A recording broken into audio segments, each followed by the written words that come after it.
Cześć, witam serdecznie. Aleksander Wojtysiak, Między Światami, życie na Filipinach, życie na Siquijor. Mamy obecnie ostatni tydzień kwietnia. Na Filipinach jesteśmy od połowy listopada, czyli jak łatwo policzyć, grudzień, styczeń, luty, marzec, kwiecień. Za chwilę będzie ponad 6 miesięcy spędzone na Filipinach. I myślę, że przychodzi taki moment na jakieś podsumowanie, odpowiedzenie sobie na jakieś pytania, które układałem samemu, ale wydaje mi się, że to są pytania, które ewentualnie zadałbym komuś, kto wyjechał na Filipiny, kto tutaj jest, jeżeli by mnie ten temat interesował. Na samym początku oczywiście stałym subskrybentom, stałym widzom dziękuję za wszystkie lajki, wszystkim komentującym dziękuję za komentarze. Witam nowych subskrybentów, bo cały czas ta górka powoli rośnie. No i zapraszam do oglądania. Pierwsze co, podstawowe pytania, jakie się nasuwa, za chwilę będę korzystał z telefonu, bo w telefonie mam poukładane pytania. Czy ja osobiście żałuję tej decyzji? Czy żałuję tej decyzji, że zostawiliśmy Norwegię, że rzuciliśmy tam wszystko, sprzedaliśmy swoje życie i wyjechaliśmy na Filipiny. Ci, co nie oglądają tego kanału na bieżąco, no to moja żona jest Filipinką, poznaliśmy się w Norwegii. Nie żałuję tej decyzji. I tak planowaliśmy to, tylko planowaliśmy to w dalszej perspektywie czasu, jeszcze za kilka lat, ale gdzieś Norwegia nas tak mocno przygniotła, takie normalne życie w Norwegii, jeżeli chodzi o wszelkie koszta, już mieliśmy kredyt na dom. No wszystkie koszta życia codziennego, które w Norwegii cały czas rosną, tego było po prostu za dużo i dużo łatwiej było zrezygnować z tych wszystkich kosztów, sprzedać dom, sprzedać samochód, pozbyć się tych rachunków za prąd tam na miejscu. No i od razu tylko po tym małym fakcie zaczęło się żyć jakby lżej na duchu. Duży ciężar został ściągnięty z barku, nie trzeba się było stresować tym, że za chwilę znowu przyjdzie rachunek, za chwilę idzie zima, za chwilę coś, za chwilę prąd znowu będzie droższy, za chwilę znowu coś wymyślą. Więc to samo w sobie jest już bardzo dużym odciążeniem takim mentalnym, jeżeli chodzi o tego typu kwestie. Ale przejdźmy do pytań na temat Filipin. Ale słońce daje. Ci, co nie śledzą mojego kanału, no to właśnie siedzę na tarasie. Na tarasie przyszłej struktury, która ta jest zbudowana, ona będzie do wynajęcia. Siedzę w tym miejscu, no bo bardzo wieje od morza i miałoby to wpływ na jakość dźwięku, na po prostu na kamerze, bo filmuję tylko GoPro, mikrofon jest z GoPro, nie ma żadnego mikrofonu świętego, więc byłyby ogromne szumy. Dlatego wybrałem się takie miejsce w pełnym słońcu, zobaczymy jak długo uda mi się usiedzieć. Pierwsze pytanie, które nasuwa się, myślę, każdemu, kto gdzieś wyjeżdża, nawet na krótkie wakacje. Co było największym szokiem kulturowym po przyjeździe? Na Filipinach nie jestem teraz pierwszy raz, jestem drugi raz. Pierwszy raz byłem na wakacjach. Będąc w Norwegii mieliśmy dużo znajomych Filipińczyków, więc część kultury zdążyłem poznać tam na miejscu. No ale bez dwóch zdań największym, to chyba tak, to się łapie pod kulturę. Szokiem kulturowym jest fakt, że słynny Filipino time. Filipińczycy zawsze mają czas i zawsze są spóźnieni. Jakakolwiek by to nie była uroczystość, będzie to wesele, pogrzeb, cokolwiek innego, jest zapowiedziane na godzinę 15. Od 16 dopiero zaczną schodzić ludzie. Oni są zawsze spóźnieni. Jak umawiacie się gdzieś z Filipińczykami, na wakacjach mnie to strasznie rozdrażniło raz, bo jechaliśmy oglądać delfiny na Bais. No i jakoś było powiedziane, że jakoś bardzo wcześnie trzeba płynąć tą łódką, nie pamiętam, tam o 7 czy coś, no to z Dumaguete musimy wyjechać koło 5 chyba. No i oczywiście ja jako Europejczyk, jako osoba, która korzysta z zegarka, miałem wszystko zaplanowane tak, żebyśmy jeszcze na miejscu wcześniej, z 20 minut wcześniej. No i oczywiście czekaliśmy, wszyscy byli po terminie, dużo po terminie. No ale po prostu trzeba machnąć ręką, nie ma się na to denerwować, bo byście cały czas chodzili zdenerwowani. Trzeba tego przywyknąć i teraz już po prostu mam większy luz z tym. Mam z tym większy luz, niemniej jednak jak ktoś szanuje mój czas, to szanuje mnie i ja szanuję takich ludzi, którzy szanują mój czas. Na przykład jak chłopaki pracują u mnie, czy cokolwiek, no to wiadomo, przychodzą zawsze punktualnie do pracy, punktualnie kończymy pracę, punktualnie jest przerwa. No ale największy... Jak jakiś Filipińczyk tutaj na miejscu szanuje mój czas, umawia się ze mną na coś i przychodzi na określoną godzinę, to od razu plusuje względem innych Filipińczyków i to tak po prostu ze mną jest, bo ja nie lubię, jak ktoś reorganizuje mój dzień przez to, że sam się spóźnia i potem mi jakieś inne plany, które miałem w głowie na dalszą część dnia, też muszę je jakoś przekładać, coś myśleć, zrobić coś na tego dnia, bo po prostu ktoś nie potrafił z zegarkiem w ręku przyjść na umówione spotkanie. Czego najbardziej brakuje mi z Norwegii? Pytanie drugie. Ostatnio o tym myślałem i szczerze powiedziawszy, największą rzeczą, której mi brakuje, ale ona taka duża nie jest, czego brakuje najbardziej, to jak pojadę do Norwegii, bo niedługo będę jechał do pracy, ci co oglądają ten kanał też o tym wiedzą, że w tym roku jest 6 miesięcy na 6 miesięcy, Filipiny, Norwegia, sobie taką furtkę bezpieczeństwa, taki bufor, mamy tam znajomych, ale nie będę teraz o tym mówił. No więc najbardziej z Norwegii okazało się, że brakuje mi chleba, dobrego chleba, dobrego sera żółtego i pomidora. Takie kanapki z pomidorem. Generalnie brakuje mi kanapek. Wiecie, my Polacy mamy inne podejście do kanapek. Wszędzie jak robią kanapki, robią dwustronnym, sobie robimy kanapki takie, jakie robimy i z sałatą, i z wędliną, i ze wszystkim. Brakuje mi tego, że tu na wyspie, gdzie jesteśmy, nie ma takiego dużego wyboru, dostępności, żeby właśnie sobie coś w lodówce trzymać. Jak masz ochotę na jakąś konkretną kanapkę, sobie składasz, jaką tam kanapkę chcesz i taką sobie jesz. Więc jak pojadę do Norwegii, no to kanapki wrócą do repertuaru bardzo mocno. Jak lecieliśmy tu na miejsce z Norwegii, to na przykład Ernestin, żona, pakowała drzemy jagodowe w torby, bo mówiła, że tu jest problem z tym, że tam mają dobre drzemy, takie rzeczy. No ale nie, najbardziej brakuje mi chleba, po prostu kanapek, takich normalnych kanapek mi brakuje, chociaż ja taki kanapkowy nie jestem, no to po tym czasie tutaj no brakuje mi kanapek. Miałem takie okresy w Europie, że w ogóle kanapek nie jem, ale jak już mnie najdzie, no to potrafię cały chleb w jeden dzień zjeść po prostu, bo nie wiem z czego to wynika, ale czasem tak mam. Trzecie pytanie, czy były momenty, w których chcieliśmy wrócić, tak rzucić to wszystko w diabły i czy jeżeli były, to dlaczego? Nie było nawet jednego takiego momentu, pewnie wynika to też z tego, że tak jak mówię, mamy ten bufor, że byliśmy umówieni, mam tam pewną pracę w Norwegii, że i tak wracamy w maju. Nie było takiego momentu, żeśmy żałowali tej decyzji. Na pewno nie żałuję. Generalnie w życiu staram się nie żałować rzeczy, ale tutaj z pełnym przekonaniem mówię, że nie żałuję tej decyzji. To, że jesteśmy w takim miejscu, w jakim jesteśmy, że dużo pracy, dużo zmęczenia, po prostu taką drogę obraliśmy, budujemy sobie, no to tak po prostu jest. Czwarte pytanie.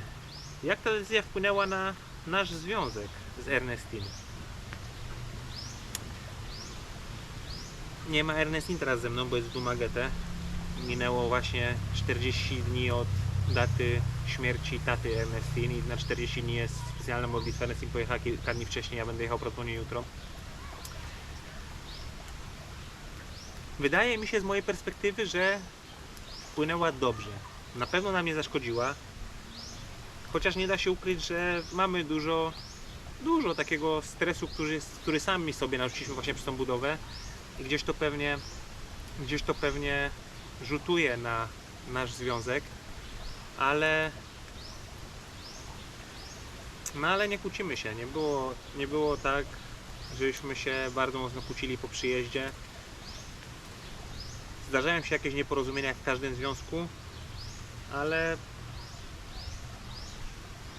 nie, wydaje mi się, że wpłynęło to dobrze, no bo po prostu teoretycznie mamy więcej czasu oboje, bo Ernestin nie pracuje tutaj na miejscu, ja na miejscu niby nie pracuję, ale pracuję u nas, także pracuję w domu.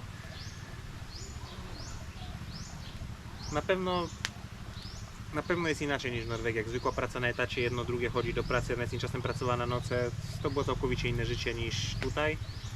No ale tutaj też jest wizja kilku lat, żeby to wszystko dokończyć i wtedy będzie całkowicie inaczej znowu, więc zobaczymy co będzie w dalszej części tej historii, za pół roku, za rok, za 2 lata. No za pół roku no to będzie z powrotem tutaj, będę kontynuował to wszystko jak wrócę z Norwegii, no ale zobaczymy co będzie w przyszłości, jak po prostu pewne rzeczy staną dokończone. To powinno zostać dokończone niebawem. myślę, że do końca maja to dokończę.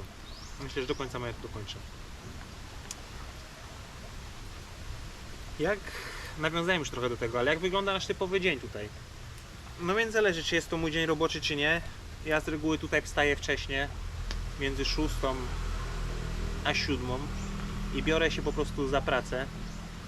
Więc mój dzień wygląda tak, że praca od rana do godziny 12, o 12 przerwa, teraz w przerwie nagrywam ten film. Przerwa godzinna do 1, potem praca od 1 do godziny jakieś 17. Czasem krócej, czasem dłużej. Niewiele jest czasu, żeby gdzieś pojeździć po wyspie, żeby coś pozwiedzać, bo to nie jest priorytet na ten moment. Na wszystko jeszcze przyjdzie czas. A dzień Ernestine? No to zależy, no bo w związku z tym, co się wydarzyło z tą śmiercią taty, Ernestine dość sporo musiała być w Dumaguete, żeby tam popomagać, różne kwestie papierowe pozałatwiać w tym pogrzebie i nie tylko. Ci, co oglądają, też wiedzą, że w tle jest sprzedawana jedna ziemia w San Juan, z którą jest mały problem. Mama ma mały problem z sprzedażą tej ziemi i też Ernestine pomagała to załatwiać, że nie po adwokatach, po prawnikach. No ale tutaj na miejscu Ernestine nie pracuje, więc Ernestine zajmuje się takimi obowiązkami domowymi, jak jest coś, w czym może mi pomóc, nie wiem, impregnowanie drewna, lakierowanie drewna, jakieś takie proste prace, czy sprzątanie po tym, jak ja pracuję, przychodzę w jakieś inne miejsce, do tego gotowanie, sprzątanie, pranie. To tak wygląda dzień po prostu mojej żony tutaj na miejscu w domu, opieka nad zwierzakami, a ja po prostu pracuję. Co najbardziej, myślę, że spytałbym o to, co najbardziej lubię w lokalnej kuchni i czy jest coś, czego unikam. Najbardziej w lokalnej kuchni lubię to, że są tu po prostu warzywniaki. Takie zwykłe warzywniaki, jak rozumiem to w Polsce, w Norwegii takich sklepów nie ma. Z tą różnicą, że to jest duża dostępność do różnych owoców i warzyw. Niektóre warzywa są bardzo drogie, takie jak ziemniaki, jabłka są drogie w porównaniu do tego, co wiadomo, Polska jabłkami stoi. Polska jest największym producentem jabłek w Europie, także jesteśmy przyzwyczajeni do jabłek. Czy jest coś, co tak naprawdę bardzo tutaj polubiłem z takiej kuchni? Nie, jem generalnie wszystko. Jem wszystko i wszędzie. Nie było nigdy z tym problemu, że jadłem w jakiejś tam karenderii, czyli takim przydrożnym barze, gdzie po prostu się z garków nakłada na talerz. Nie miałem żadnych rewelacji żołądkowych. Wszystko generalnie mi smakuje. Nie było tak, żebym zamówił coś i żebym mocno tego żałował. Wszystko, co biorę, mi smakuje. Ale nie wszystko nakładam. Czasem są jakieś, nie wiem, są kalmary, takie ala ośmiorniczki z jakimś, taki czarny, ciemne takie. To na przykład Ernestine się tym zajada, ja tego nie lubię. Suszona ryba, jak Ernestine sobie podsmaża ususzoną rybkę, takie małe, nie wiem co to za rybki, na patelni. Zapach jest tego po prostu nieziemski. Nieziemski chodzi o to, że tak mocny i bynajmniej dla moich nozdrzy niezbyt fajny. Też mi to nie smakuje, też mi to nie podjeżdża, Ernestine się tym zajada, ale to każdy ma różne gusta po prostu kulinarne. Kolejne pytanie, czy było trudno przyzwyczaić się do klimatu? Pierwsze 2 tygodnie było trudno. Byliśmy bardzo spuchnięci, zarówno ja, jak i Ernestine. Zarówno stopy, w ogóle całe ciało było jakby spuchnięte, obrączki, trzeba było ściągnąć obrączkę, bo był duży ucisk. Buty, skarpetki, było widać, że wszystko było puchnięte i to po jakichś pierwszych 10 dniach dopiero ustąpiło. Jeżeli chodzi o temperaturę tutaj, Ernestine dużo bardziej narzeka na temperaturę, może jest Filipinką. Mi jest ciepło, pocę się tak jak teraz. Nie widać tego chyba na kamerze, może jak pokażę do słońca, to już cały się świecę. Ale wolę ciepło, jak jest za ciepło, tak jak tutaj, że się spocę, niż na przykład pracę przy minus 20 w zimę. Bo ja na snowboardzie przy minusowych temperaturach to wiadomo przyjemność, ale miałem takie okresy w Norwegii, że pracowało się przy dużych minusach w Oslo. No to wolę się spocić. Zdecydowanie nie wolę się spocić niż czuć ten przesiąkający ciało, chłód, mróz, zimno, który jak dłużej postoisz na dworzu, dosłownie bolą cię kończyny i trzeba się ubierać na cebulkę zdrowo. Wolę tutaj. No i poza tym ilość słońca jakoś tak pozytywnie nastawia do życia, witamina D. W Norwegii też tego było mało, więc po tych 10 latach w Norwegii ładuję swoje baterie witaminę D na zapas, bo niebawem jedziemy do Norwegii. No ale tam będzie teraz lato, będzie więcej słońca. Lato w Norwegii też może być piękne. Zobaczymy, jakie będzie w tym roku. Jak wyglądały nasze początki z wynajmem lub budową domu? Nie wynajmowaliśmy nic w tym roku. Na początku, od listopada do końca grudnia, do początku stycznia mieszkaliśmy w rodzinnym domu Ernestin u mamy i taty w Dumagete. Czekaliśmy, bo ten dom, który remontujemy, nasz dom, był wynajęty dla instruktorów nurkowania, którzy pracują obok w Lazy Beach Club w Bachurze i oni tutaj mieli to wynajęte, mieli podpisaną umowę, do końca grudnia mieli czas się stąd wyprowadzić. No i na początku stycznia przyjechaliśmy.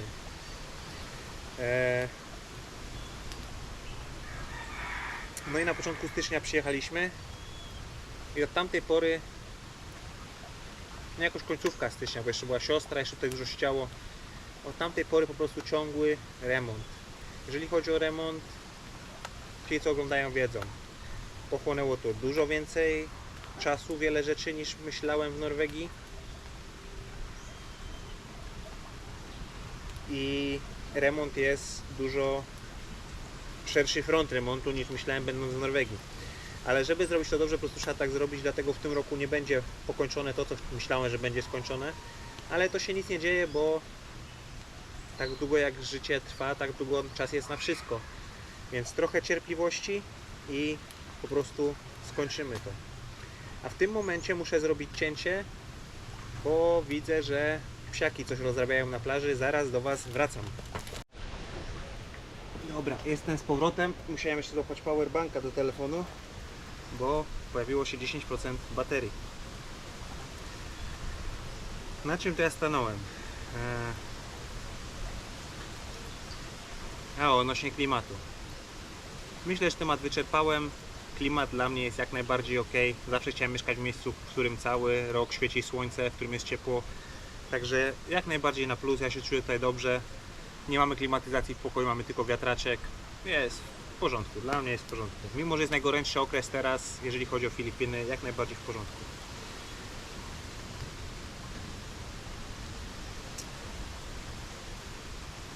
Jak zostaliśmy przyjęci przez lokalną społeczność? Znowu, ci, którzy mnie oglądają, doskonale wiedzą, że tutaj w okolicy, gdzie mieszkamy, w Talajon na Sikihor, większość ludzi w okolicy to są krewni mojej żony. Bliżsi, dalsi, rodzina bliższa, dalsza, ale większość to są po prostu krewni. Mamy tutaj niesamowity spokój. Nie mieliśmy ani razu problemu w ogóle na Filipinach z jakimkolwiek złodziejstwem, z kradzieżą, mimo że część rzeczy leży sobie przed domem, nie wiem, nawet sprzęt do nurkowania, jakieś płetwy, maski, oni z tego korzystają do łowienia ryb. Jak ktoś by był zainteresowany, to przyszedł, wziął i by nie było wiadomo, kto to zrobił. Nic nam nie zginęło. Lokalna społeczność nie sprawia nam żadnych problemów. Na początku po prostu pewne trzeba było ustalić, no bo tak jak też są te stare filmy moje z początku marca czy z końcówki stycznia, jak sprzątaliśmy, było tutaj dużo śmieci, bo to nie było przypilnowanie, było zagospodarowane. Tam po drugiej stronie palili sobie śmieci, ale porozmawialiśmy, że mają więcej tutaj nie palić i już nie jest tu palone. Było tu dużo więcej łodzi u nas na plaży rybackich, które też poprosimy, żeby zabrali, bo po prostu koniec samopasu, pozabierali je. Generalnie no jest wujo kanclerz, wujo Aldrin, który w wielu rzeczach nam bardzo pomógł i bez niego byłoby ciężko. Będąc jeszcze w Norwegii, jak poznawałem się z żoną, oglądałem bardzo wielu polskich youtuberów, którzy są na Filipinach, są w związku z Filipinkami. Po prostu chciałem się dowiedzieć czegoś o tej kulturze, jak się żyje z Filipinką, z Azjatką. No i nie powiem, że wszyscy, ale zdecydowanie wszyscy zawsze dają radę. Jak szukasz sobie kobiety Filipinki, to jak znajdziesz, to ją weź i jak najdalej od jej rodziny. Będą traktowali cię jak bankomat. No u mnie sytuacja wygląda zgoła inaczej. Ani razu nie czułem się, żeby rodzina traktowała mnie jak bankomat, że po prostu przyjechał biały, no to nie wiem, przychodzą do mnie, bo chce im się pić piwo albo cokolwiek innego, czy po prostu przychodzą z pytaniem o pieniądze. Nie było takiej sytuacji ani razu. a w wielu sytuacjach są bardzo pomocni i z reguły też nie chcą żadnych pieniędzy, jak w czymś pomagają. Na przykład jak był samochód uziemiony i wujo pożyczał mi swój skuter czy swój samochód, jak musiałem coś większego, nigdy nic ode mnie nie chciał, poza tym, że zatankowałem mu paliwo i to nie zawsze było full backu, tylko mniej więcej na tyle, na ile zużyłem z delikatną górką. No i raz na jakiś czas po prostu jak pójdę do wujka do sklepu, siedzi sobie wieczorem, to raz na jakiś czas zdarzy się, że wypijemy sobie piwo na miejscu, kupię jedno piwo litrowe, na spółkę sobie wypijemy i no i tyle. A wujo naprawdę dużo nam pomaga, dużo jeździ, załatwia papiery, bo jest kanclerzem w Barangaju, wszystkie pozwolenia tutaj na wycinanie drzew, na tą budowę, na remont tamtego, to wszystko szło przez wujka. Także takich spraw urzędowych nie mam zbyt wiele doświadczenia w tym roku na Filipinach, ale to dobrze, bo idzie po prostu łatwiej.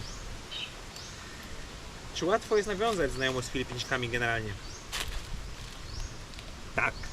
W porównaniu do tego, co miałem w Norwegii przez ostatnie 10 lat, no to tutaj nawiązuje się relacje bardzo łatwo. A w Norwegii niemalże niemożliwym jest nawiązanie relacji z Norwegiem. Nawet jak wydaje Ci się, że nawiązaliście jakąś relację, że to jest Twój kolega, bo przyjacielem tego nie nazwał nigdy, to jest takie powierzchowne. Nam się może wydawać, że to jest jakaś głębsza relacja, no ale tak jak na przykład miałem kolegów jakiś w pracy wcześniej w Norwegii, z którymi naprawdę dużo pracowałem, mieliśmy jakieś tam wspólne hobby, czasem spędzaliśmy czas w weekend wspólnie na czymś tam, no ale jak już odszedłem z pracy, albo jak byłem chory w pracy na zwolnieniu lekarskim, to zero zainteresowania, tak jak teraz jestem na Filipinach. Na początku jeszcze jakaś tam rozmowa była, z reguły z mojej inicjatywy, ale skoro ktoś się w ogóle tym nie interesuje, tak jak zresztą, nie wiem, znajomi z Polski, którzy nigdy sami do mnie pierwsi napiszą, no to nie można tego tak po prostu się narzucać cały czas, za każdym innym razem. Ale na Filipińczykami nawiązują się relacje łatwo. Jak lokalni reagują na nas, jako na mieszaną parę? Na Filipinach jest dość popularne, że Filipinka jest z białym mężczyzną, z Europejczykiem czy z Amerykaninem. U nas jest ta różnica, że Ernestine jest ode mnie starsza, a nie 18 lat młodsza. Tak jak z reguły sobie tutaj panowie z Europy czy z Ameryki biorą dziewczyny. Ale nie ma żadnego negatywnego odbioru. Nie ma żadnego negatywnego odbioru, jeżeli chodzi o nasz związek, nasze małżeństwo.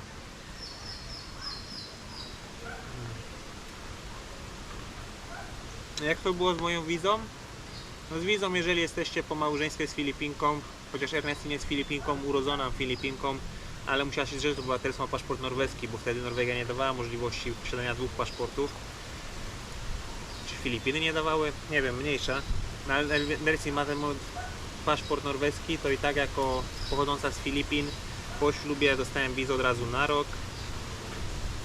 No, teraz wyjadę, wrócę z Ernestine znowu do kolejny rok i tak po prostu będzie leciało. Z jakich aplikacji, usług czy trików korzystamy, żeby ułatwić sobie życie tutaj? Byłem w szoku, że dojeżdżają paczki zarówno z Temu, jak i z Lazady na wyspę. Można tam naprawdę wiele rzeczy zamówić, które są taniej niż tutaj w sklepach budowlanych i nie tylko takie rzeczy, jakieś rzeczy dla kota, dla psów. Wszystko można zamówić, to jest kwestia po prostu dowozu. Z żadnych innych aplikacji na wyspie nie korzystam. Jeżeli chodzi o zakupy materiałów budowlanych na przykład, no to musiałem pojeździć, zorientować się w różnych. Kilka podstawowych produktów, które potrzebowałem, przejechałem kilka lokalnych sklepów, które są najbliżej, zobaczyłem, że są najlepsze ceny i po prostu z tego sklepu teraz korzystam. Nie ma innej możliwości na to. I chcąc, nie chcąc, musiałem zrobić kolejne cięcie. Mówiłem, że dla mnie klimat nie stanowi problemu, jednak kamera się przegrzała.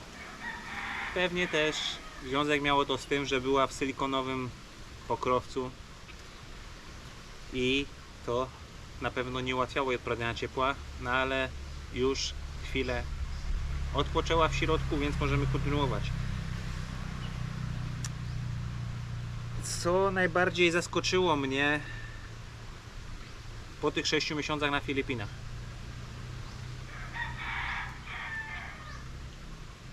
dostępność materiałów.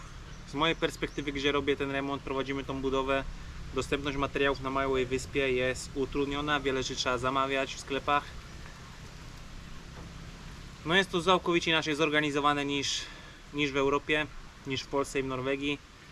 Myślę, że jak ktoś kiedyś będzie miał kapitał na to, żeby zrobić taki prawdziwy sklep budowlany, nie wiem, czy to by się tutaj przyjęło, do którego sobie można wjechać, załadować sobie czy hollow blocki, drewno, cokolwiek, wjechać do sklepu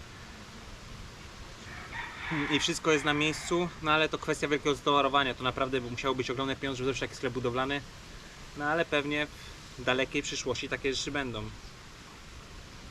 A tak poza tym chyba nic. Chyba nic. Czy są rzeczy, które zrobiłbym inaczej?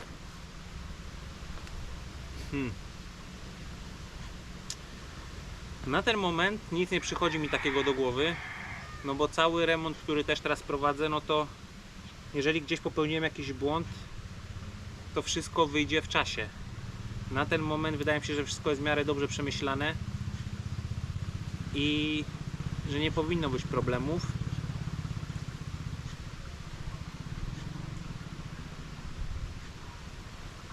Może ewentualnie jedną rzecz bym zmienił, ale na to już jest teraz za późno, dużo za późno, bo w naszych sypialniach na parterze na podłogę użyliśmy płyt fenylowych.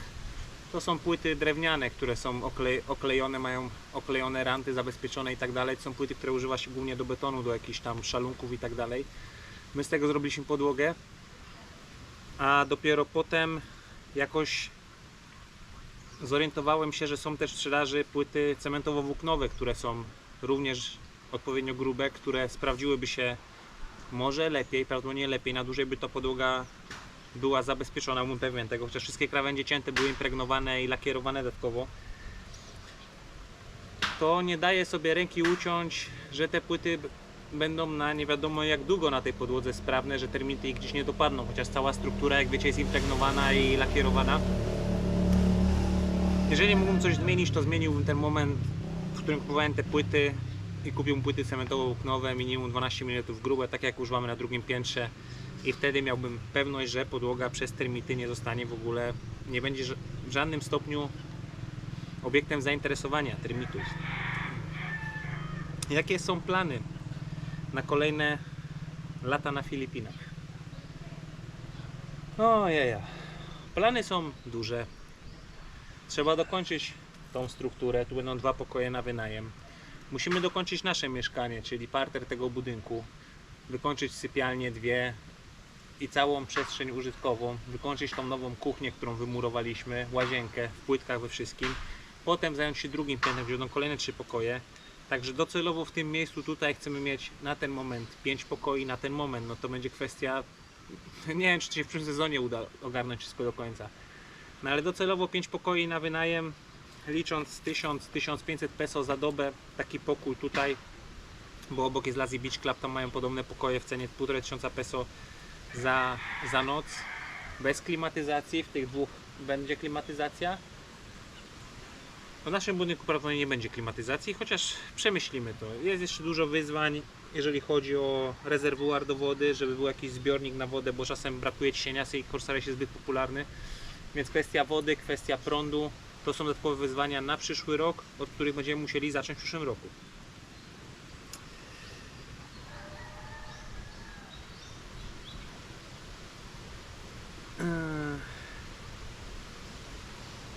Czy nauczyłem się czegoś od Filipińczyków, co zmieniło mój sposób myślenia?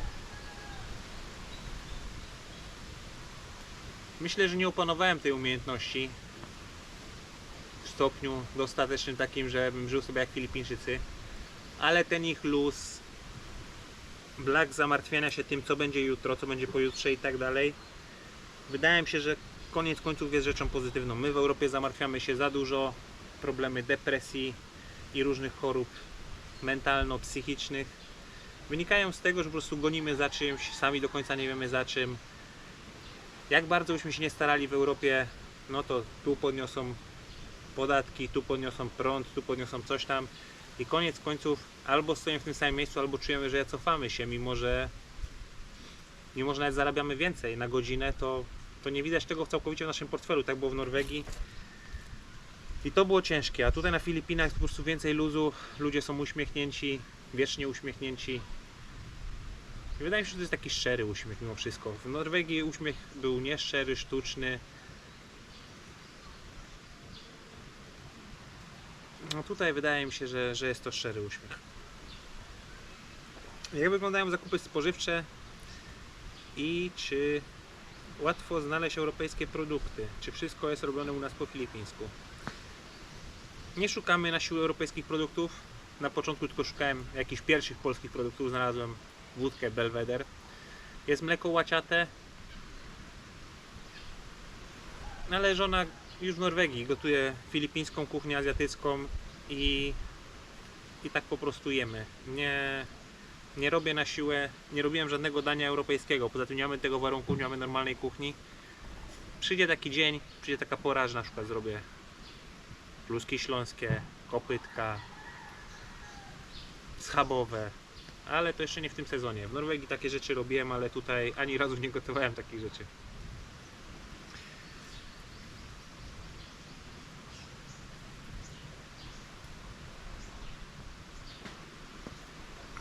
Czy nauczyłem się żyć wolniej po filipińsku? No to ta odpowiedź była już zawarta w innym pytaniu. Jeszcze się tego nie nauczyłem, cały czas gonię.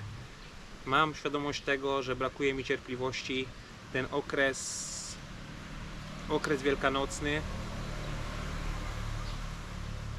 był takim okresem, który jakby duchowo przeżyłem najbardziej w swoim życiu, gdzie starałem się szukać różnych odpowiedzi i gdzieś to mnie zostało. Cały czas jeszcze słucham różnych podcastów, vlogów na ten temat. I brakuje mi tej cnoty, cierpliwości. Jestem typowo taki nowoczesny, że chciałbym wszystko, żeby było na już, na teraz, wszystko szybko, wszystko pędem, wszystkie te TikToki, shortsy, 15 sekund tylko i to daje nam przyjemność. Że ta dłuższa perspektywa, tak jak teraz ten remont, że nie udało mi się zrobić wiele rzeczy, które myślałem, że będą skończone w tym roku, gdzieś mi to gniotło. No ale Rzym czy Kraków nie został zbudowany w jeden dzień. Wszystko co było wielkie, było budowane w jakimś dłuższym okresie czasu. Trzeba po prostu dać więcej czasu, więcej cierpliwości i nad tym na pewno muszę popracować, żeby żyć wolniej.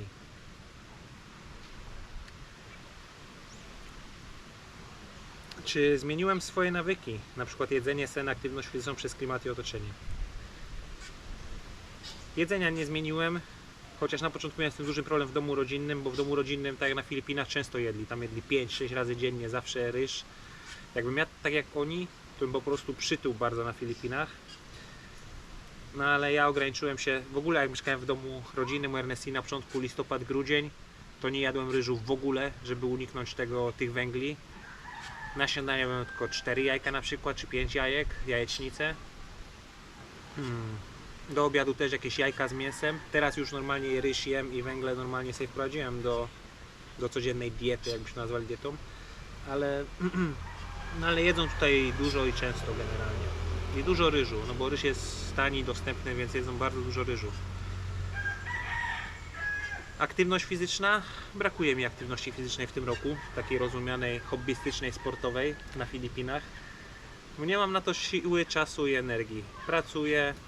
Miałem takie myśli, że przed pracą pójść sobie rano pobiegać. Jeszcze w Dumaguete jak byliśmy, jak tam nie pracowałem, nie miałem co robić, no to jak się budziłem o 6 rano, czy przed 6, nawet 5 coś, byłem w stanie sobie pójść pobiegać codziennie. No bo wtedy jest najlepsza pora na bieganie, tak wcześniej, zanim jeszcze słońce wzejdzie i zanim Cię będzie paliło. Tam też była siłownia w Dumaguete, na którą chodziliśmy. Tutaj w tym roku zabrakło na to czasu, okoliczności. Zabrakło tego balansu, no ale taki już po prostu jestem, że skupiłem się na pracy i tu popchnąłem pracę. Mam nadzieję, że w Norwegii będzie trochę więcej czasu na taką aktywność fizyczną, hobbystyczną, chociaż tam też nie będzie siłowni na miejscu, ale może przynajmniej będzie czas, żeby sobie pobiegać. Jeżeli chodzi o sen, ze snem też nie mam problemu. Chodzę spać wcześnie, 22, 23, wstaję o 6, 7, jest ok. Czy moje zdrowie fizyczne, psychiczne się poprawiło, czy pogorszyło na Filipinach? Dobre pytanie. Jeżeli chodzi o zdrowie fizyczne, nic mi nie dolegało przez te 6 miesięcy na Filipinach. Także nic mi nie dolegało też wcześniej jakoś bardzo. Chociaż nie, w Norwegii miałem taki problem, że ból dolnej części pleców. Możliwe, że przez te pracowania No ale to też była inna praca niż tutaj. Tutaj mam różne zadania, a na przykład w Norwegii, no to jak były okres budowania domu, okres dźwigania, okres montowania płyt kartonowo-gipsowych, no to na przykład przez te tydzień czy dwa, jak montowałeś całą chatę w karton gipsa, no to musiałeś przerzucić kilka palet płyt kartonowo-gipsowych, przy każdej się schylić, naciąć, podnieść, zamontować i gdzieś dolna część pleców czasem mnie bolała wieczorami. Na Filipinach przeszło mi to. Zobaczymy, co będzie dalej. Jeżeli chodzi o moje zdrowie psychiczne, na pewno bardzo się poprawiło. W Norwegii miałem zdiagnozowaną depresję. Kiedy to było? No z 1,5 roku temu, z 2 lata temu. Już gdzieś pod końcówkę. Też był ten z powodu, dlaczego zdecydowaliśmy się wyjechać po prostu z Norwegii. Miałem zwolnienie lekarskie, miałem zdiagnozowaną depresję. Byłem u psychologa. Psycholog w żaden sposób nie szukał możliwości, jak mi pomóc, przepisał mi tylko jakieś proszki, bo norweski system zdrowia opieki zdrowotnej jest bardzo słaby. Mają dużo pieniędzy, ale bardzo niskie kwalifikacje i wykształcenie. Nie czułem się w ogóle lepiej po pomocy, którą mi Norwegia zaoferowała. Musiałem sam sobie z pewnymi rzeczami poradzić, sam szukać odpowiedzi. No tu czuję się lepiej. Czuję się lepiej, wróciły mi chęci do życia. W Norwegii gdzieś straciłem sens. Nie czułem takiego sensu, po co ja w ogóle wstaję do tej pracy. Jak byłem na zwolnieniu lekarskim, to wszystko jeszcze mniej sensu miało. Jest dużo lepiej, mentalnie jest dużo lepiej, ale to pewnie też przez słońce, przez temperaturę, przez witaminę D.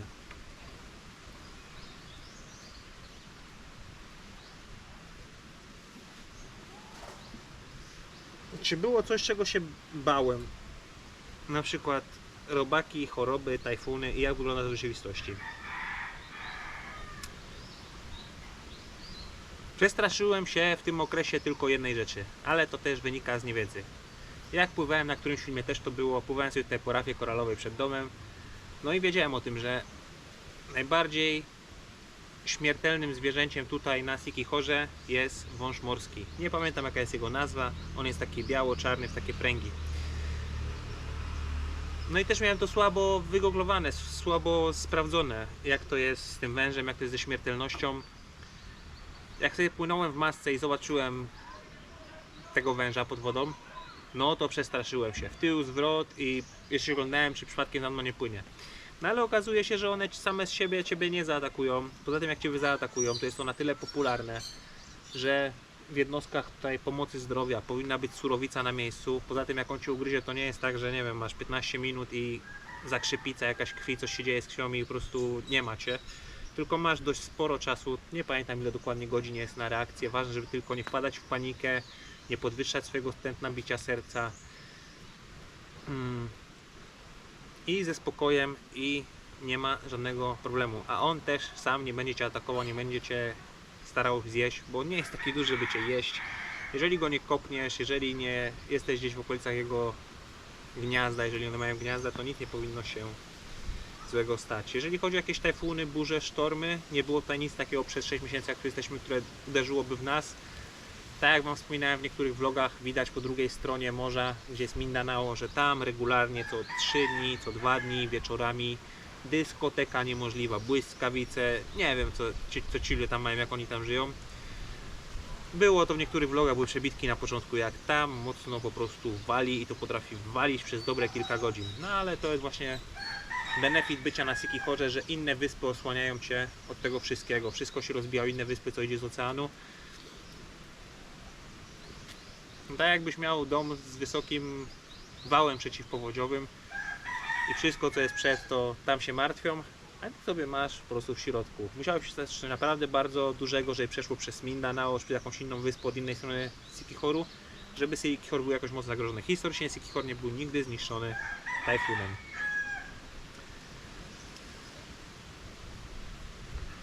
Czy doświadczyłem jakiejś lokalnej ceremonii, święta lub rytuału, jak to wygląda z perspektywy obcokrajowca? No jak wiecie, doświadczyłem filipińskiego pogrzebu i to pogrzebu teścia, czyli bardzo bliskiej osoby. No i cały ten pogrzeb był całkowicie inny niż nasz europejski, niż nasz polski. Całe to wydarzenie trwało to kilka dni. Rozumiem, że pochłania to masę czasu i pieniędzy, ale taka forma pożegnania wydaje mi się po prostu lepsza niż ten jeden dzień pogrzebu w Polsce. Spotykamy się w kaplicy na cmentarzu, wrzucamy trumnę do dołu i to by było tyle, potem stypa. Tutaj jakoś głębiej można było to przepracować sobie, pożegnać się, powspominać. Cała rodzina miała czas, żeby przyjechać z różnych zakątków Filipin, z różnych części świata. Bardziej podobało mi się to w tym stylu.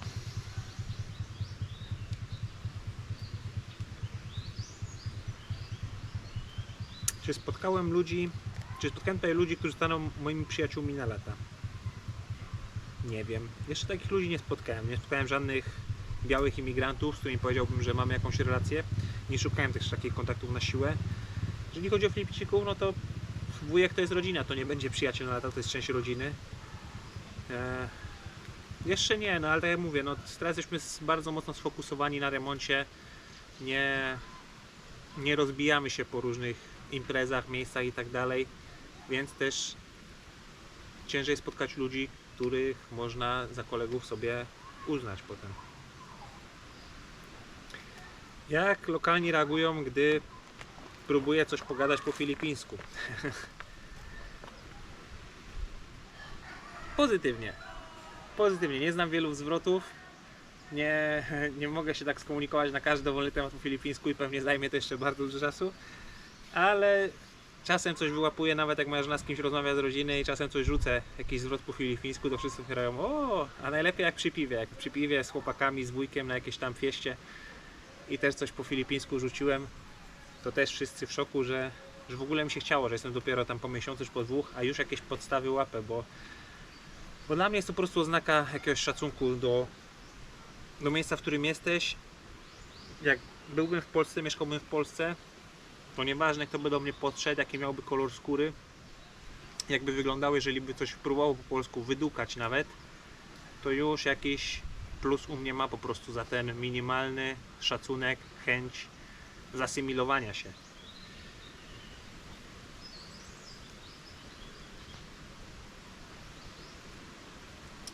Czy my mieliśmy moment, kiedy stwierdziliśmy, że to był najlepszy wybór w naszym życiu?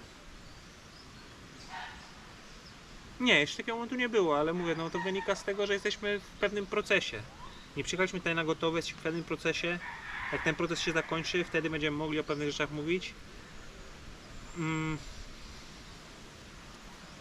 Na pewno był to lepszy wybór niż pozostanie w Norwegii. Takie normalne życie, płacenie naszego kredytu za dom cały czas, gdzie te ceny spadają nieruchomości. Już jak sprzedawaliśmy dom, sprzedaliśmy go rok wcześniej, już byśmy byli dużo więcej do przodu. Nawet jakieś 100 000 złotych. Korona norweska pikuje w dół. Gdyby nie to, że po prostu mam tam dogadaną pracę u znajomego, który był tutaj u nas na miejscu Asbjorna, gdzie tam też są warunki, że jest dom, jest samochód firmowy, który będę mógł używać prywatnie, gdzie po prostu będzie benzyna tankowana z karty firmowej, bo tak w Norwegii można też robić. Dużo kosztów nam odchodzi. Jak mieliśmy dom, za sam kredyt płaciliśmy prawie 12 000 koron miesięcznie. Ojej, nie jest to najlepsze miejsce do nagrywania. Drugi raz kamera się wyłączyła ze względu na przegrzanie. No ale już teraz powinniśmy dociągnąć do brzegu. Dużo kosztów nam odeszło. Jak mieliśmy dom w Fredrikstad, no to samą ratę do banku płaciliśmy 12 000 koron. Do tego trzeba doliczyć prąd,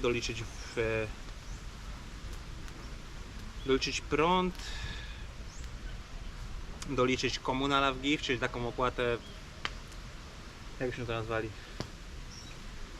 no, którąś do miasta po prostu oddaje na jakieś tam niby prace miejskie za wywóz śmieci i tego typu rzeczy, gdzie cały czas to rośnie. A Norwegia to jest kraj paradoksów, kraj bardzo bogaty, a na wierzchu na wszystko im brakuje pieniędzy. Na przykład jak w Norwegii mogą się spodziewać tego, że zima będzie taka jaka jest i że już w styczniu mówili, że nie mają pieniędzy na odśnieżanie w budżecie i że kto może, to niech odśnieża samemu drogę przed własnym domem, co dla mnie to bzdura, jak nie wiem. No ale dodatkowo koszty samochodu odchodzą, bo we Fredrikstad w Norwegii jest tak, że stawiają takie bramki, tak zwane bumpengery. Każda jedna droga dojazdowa do naszego miasta i wyjazdowa zarówno miała bramkę, czyli chcesz przejechać tą bramkę, za każdy przejazd płaciłeś 25 koron. No i miesięcznie mogłeś tam zbierać pula, jeżeli się nie mylę, 2600 koron, a potem już się nie liczyli samo jeżdżenie samochodem, tak jak jeździłeś wcześniej. Masa różnych kosztów cały czas dochodziła i coraz mniej zostawało w kieszeni, a płaciłeś za życie takim, jakim żyłeś. więc to nie miało sensu.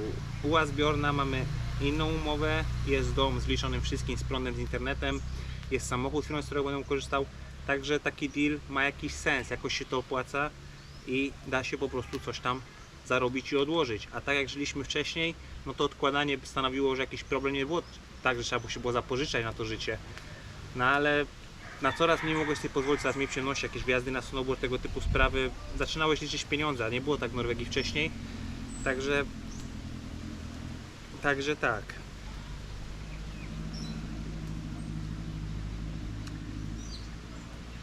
Jak radzę sobie z różnicami w wartościach i podejściu do życia, jeżeli chodzi o związek z moją żoną? No jest dość dużo różnic między nami, zarówno w podejściu do życia, jak i w różnych poglądach, ale staramy się jakoś nie ścierać. Już po tym czasie wydaje mi się, że ja rozumiem lepiej swoją żonę, ona rozumie lepiej mnie, co ja na różne tematy myślę, bo czasem mamy całkowicie inne opinie na jakiś konkretny temat, dany temat. Ale to wiadomo, mężczyzna i kobieta kieruje się w życiu czymś innym i takie różnice po prostu są zawsze. Wydaje mi się, że nie ma takich związków, żeby wszyscy cały czas myśleli tak samo. Poza tym jak myśli tak samo, to jest nudno.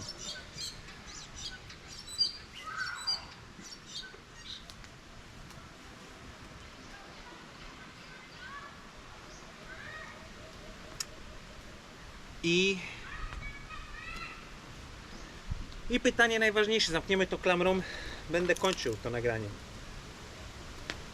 A mianowicie, czy Filipiny są tak rajskie, jak pokazują na Instagramie, i czy Filipiny są dla każdego? Utarło się w polskiej sferze, że wielu ludzi traktuje Filipiny jako raj. Życie na rajskiej wyspie, życie w raju, rajskie życie i tego typu sprawy. No więc raj to jest tylko jakiś koncept. Raj możemy mieć w każdym miejscu na ziemi. Swój raj, tak jakbyśmy chcieli. Filipiny nie są miejscem, w którym nie spotkacie jakichś większych przeciwności losu. Zdarzą się takie przeciwności losu jak w każdym innym miejscu. Niemniej jednak, jeżeli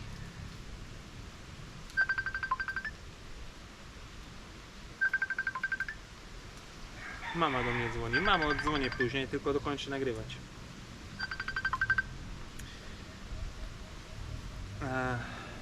Więc wracając, mama mnie wybija z tematu.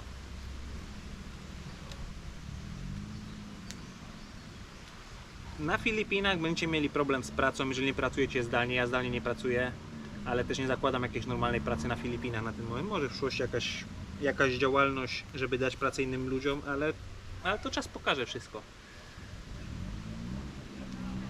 Na pewno klimat, pogoda dla mnie jest tu fantastyczna. Na pewno ludzie, którzy są w moim otoczeniu, są fajnymi i miłymi ludźmi, czego o Norwegii nie mogłem powiedzieć. W Norwegii, poza tym, że wielu ludzi w moim otoczeniu nie było, bo tam nie ma takich relacji socjalnych za bardzo z Norwegami.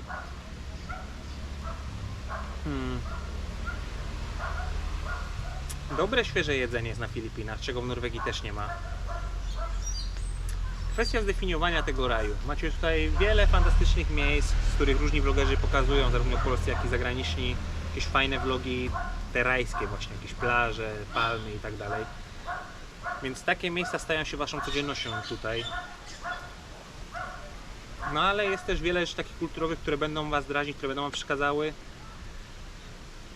Więc kwestia zdefiniowania raju zależy od każdego z was indywidualnie, czego w życiu chcecie, czego życia oczekujecie. Bo jakiegoś bardzo mocnego takiego rozwoju tutaj nie będziecie mieli, jeżeli nie macie bardzo wielu pieniędzy na otwieranie jakiejś działalności, która naprawdę zacznie wam zarabiać ogromne pieniądze, być tutaj żyli bardzo, bardzo, bardzo ponad stan. No ale to tyczy się w każdym kraju, bo czy w Polsce, czy w Norwegii, czy w Holandii, w której też miałem okazję mieszkać 3 miesiące, w żadnym z tych krajów nie było mi tak dobrze, jak jest na Filipinach. Ale to zawsze, tak jak wiele razy powtarzam, zawsze wszystko życie zweryfikuje, bo Norwegią też na początku byłem bardzo mocno zachłyśnięty, ale to była inna Norwegia 10 lat temu. Na ten moment budujemy swoją przyszłość tutaj na miejscu na Siquijor, na rajskiej wyspie Siquijor. Siquijor ma wiele perspektyw i wielką przyszłość przed sobą, bo staje się bardzo turystycznym miejscem. Pojawiają się jakieś tematy budowy normalnego lotniska na Siquijor, bo obecnie można sobie przylecieć na Siquijor z Dumaguete małym samolotem, ale to tylko małym. Więc jeżeli chodzi o turystykę, wydaje mi się, że da się tutaj naprawdę fajnie żyć w przyszłości, no ale to jest jakaś tam odległa przyszłość. Jak bardzo odległa, życie pokaże. Nie wiem, czy wyczerpałem temat, nie wiem, czy pytania były na tyle ciekawe dla Was, czy może macie jakieś inne pytania, to piszcie pod tym filmem koniecznie, a ja po prostu, jak będzie ich odpowiednia ilość, nagram kolejny film. Jeżeli coś byście chcieli rozwinąć, też piszcie. Jak zawsze, dziękuję Wam za wszystkie lajki, za wszystkie komentarze, no i witam nowych subskrybentów. Pozdrawiam Was serdecznie. Aleksander Wojtysiak, Między Światami, Życie na Filipinach. Taki zwykły film w oparciu o pytania, które gdzieś sam sobie ułożyłem. Pozdrawiam Was, na razie, cześć. Mamo, już odzwaniam.